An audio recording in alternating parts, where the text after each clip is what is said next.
আজকে আমরা শিখবো কিভাবে ইংলিশে আমরা আমাদের ডেইলি রুটিন নিয়ে কথা বলতে পারি। এটা কিন্তু অনেক কমন একটা প্রশ্ন, তাই না? অনেকেই আপনাদেরকে জিজ্ঞেস করতে পারে যে আপনি সারাদিন কি করেন। আইএলটিএস স্পিকিং টেস্টেও কিন্তু এটা খুবই কমন একটা প্রশ্ন। আপনাকে বলবে describe your daily routine, and আপনাকে পুরো রুটিনটা ইংলিশে বর্ণনা করতে হবে। সো আজকে আমরা 20টা কমন সেন্টেন্সেস বা 20টা কমন বাক্য শিখবো, যেই বাক্যগুলোর মধ্যে একটু একটু চেঞ্জ আনলেই কিন্তু আপনি আপনার রুটিনটাও ডিসক্রাইব করে ফেলতে পারবেন। চলুন আমরা একটা একটা করে বাক্যগুলো দেখে নিই।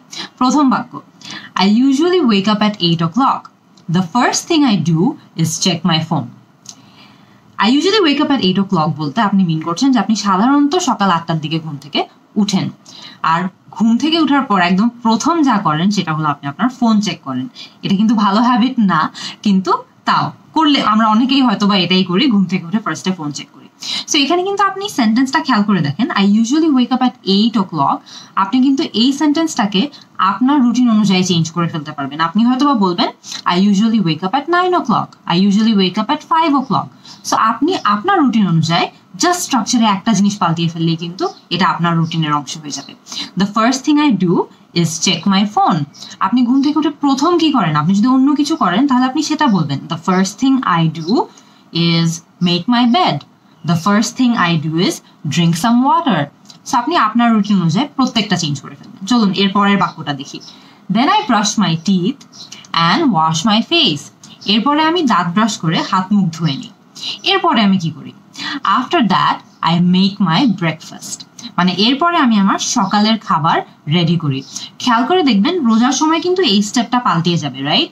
তখন আমরা অন্য কিছু বলবো, হয়তো বা আমরা এরপর কি করি, I go for a walk, অথবা after that I make my bed, মানে আমি আমার বিছানা গুছিয়ে ফেলি। সো আপনি নতুন যেটা করছেন সেটা অ্যাড করে দিবেন, কিন্তু খেয়াল করে দেখেন স্ট্রাকচারটা কিন্তু সেমই থাকছে। এরপরে আমি কি করি? Then I have my breakfast at 8:30। আমি 8:30টার দিকে আমার সকালের নাস্তাটা খেয়ে নিই। এটা কিন্তু আমাদের সারা বছরের রুটিন আমরা ডিসক্রাইব করার চেষ্টা করছি, যেটা আমরা সাধারণত করে থাকি। সো আমি বলে দিলাম যে আমি 8:30টার দিকে ইউজুয়ালি ব্রেকফাস্ট করি। I leave home around 9 for work. মানে আমি 9টার দিকে আমার অফিসের জন্য বেরিয়ে পড়ি। খেয়াল করে দেখবেন আগেন আমরা কিন্তু অনেকদিন ধরে কেউ ঘর থেকে বের হতে পারছি না, রাইট? সো আমরা এই ক্ষেত্রে অন্য কিছু দিয়ে সেন্টেন্সটাকে রিপ্লেস করব, কিন্তু মেইন স্ট্রাকচারটা কিন্তু সেম থাকছে। মেইন স্ট্রাকচার সেম রাখলে আমরা হয়তো বা বলতে পারি I go for a walk, অথবা আপনি বলতে পারেন I start cooking for my afternoon meal. But ওই মূল স্ট্রাকচারটা মানে শুরুতে একটা সাবজেক্ট থাকবে, মাঝামাঝি পর্যায়ে একটা ভার্ব থাকবে, আর লাস্টে হচ্ছে আপনার যে আপনি কি অ্যাক্টিভিটিটা অ্যাকচুয়ালি করছেন সেটা থাকবে। সো ওই স্ট্রাকচারটা সেম রেখে আপনি যে কোনো চেঞ্জ, যদি অ্যাক্টিভিটিতে কোনো চেঞ্জ আসে সেটার বর্ণনা দিতে পারবেন। তো আমরা ধরে নিই যে আমরা সবাই কাজে যেতে পারছি। এরপরে আমরা কি বলবো? I go to work by a bus. আমি বাসে করে কাজে যাই। আপনি যদি গাড়ি করে যান আপনি হয়তো বা বলবেন I go to work by a car. আপনি যদি রিক্সা করে যান I go to work by a রিক্সা।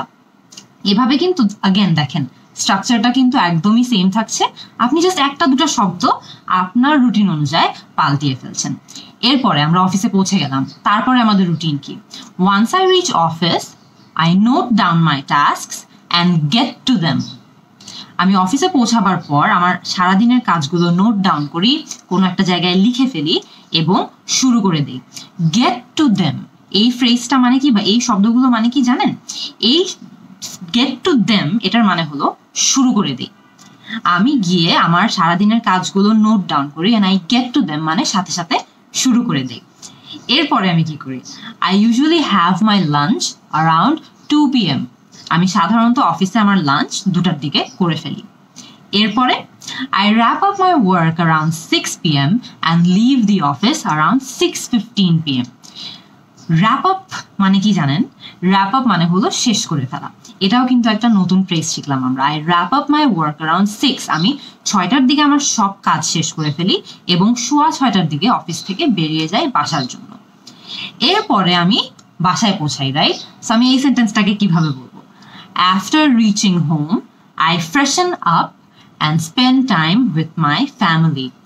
মানে আমি বাসায় গিয়ে ফ্রেশ হয়ে যাই। ফ্রেশন আপ মানে কি জানেন? হাত মুখ ধুয়ে একটু মোটামুটি ক্লিন হয়ে যাই। So I ফ্রেশন up and I spend time with my family. মানে আমি আমার বাবা মাদের সাথে, ভাই বোনদের সাথে, আমার পরিবারের সবার সাথে সময় স্পেন্ড করি। এরপরে আমি কি করি? এরপরে হয়তো বা আমরা আমাদের বাবা মাদের সাথে আরো কিছু সময় স্পেন্ড করি, রাইট? সো আমরা বলতে পারি I usually have tea with my parents around 7, মানে আমি 7টার দিকে আমার বাবা মার সঙ্গে চা খাই, হয়তো বা একটু নাস্তা খাই। আপনি নাস্তা খেলে অ্যাড করতে পারেন have tea and some snacks. এরপরে আপনি কি করেন? After having some tea I usually check my email or check up with my friends on Facebook. মানে আমি চা নাস্তা খাওয়ার পর হয়তো বা আমার ইমেলটা চেক করবো, কিছুক্ষণ দেখবো কোনো নতুন ইমেল এসেছে নাকি, অথবা আমি কিছুক্ষণ ফেসবুকে আমার ফ্রেন্ডদের সঙ্গে আড্ডা দিব। এরপরে আমি কি করি? ধরেন আস্তে আস্তে ডিনার টাইম হয়ে যাচ্ছে, রাইট? সো আপনি এরপর বলবেন I usually have my dinner around 9:30, মানে 9:30টার দিকে আমি আমার ডিনারটা শেষ করে ফেলি। এরপরে আমি কি করি? I say my prayers around 10 PM, আমি 10টার দিকে নামাজ পড়ি। সো খেয়াল করে দেখুন আমরা কিন্তু 5 ওয়াক্ত নামাজ পড়ছি। সো এটা কিন্তু আপনার রুটিনে বিভিন্ন জায়গায় আপনাকে প্লেস করে দিতে হবে। হয়তোবা দুপুরের টাইমে আপনি একটা বসিয়ে দিবেন, ভোরবেলা একটা বসিয়ে দিবেন, বিকালে একটা বসিয়ে দিবেন, সন্ধ্যায় আর রাতে। সো আমরা 5 বার না বলে একবারই বললাম, কারণ সেন্টেন্সের স্ট্রাকচারটা কিন্তু সেমই থাকছে। এরপরে আমি কি করি?